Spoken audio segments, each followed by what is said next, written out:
किसी पर भरोसा इतना ही करें कि जब वो आपका भरोसा तोड़े तो आप बर्दाश्त कर सकें।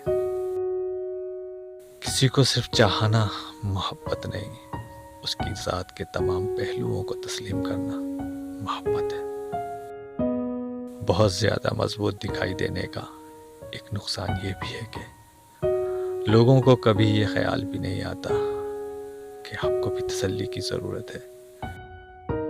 मुझे तन्हाई से नहीं, झूठे रिश्तों से वहशत होती है, जब मोहब्बत में आजमाइश के सिवा कुछ भी ना हो तो बड़े बड़े ज़र्फ वाले भी हार जाते हैं। भरोसा वो नाजुक शीशा है जो एक बार टूट जाए तो फिर कभी नहीं जुड़ता, और कभी जुड़ भी जाए तो चेहरे दो ही नजर आते हैं।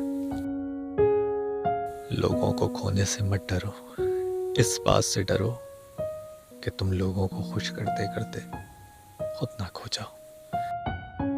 दुनिया में सबसे ताकतवर इंसान वो होता है जो धोखा खाकर भी लोगों की मदद करना नहीं छोड़ता।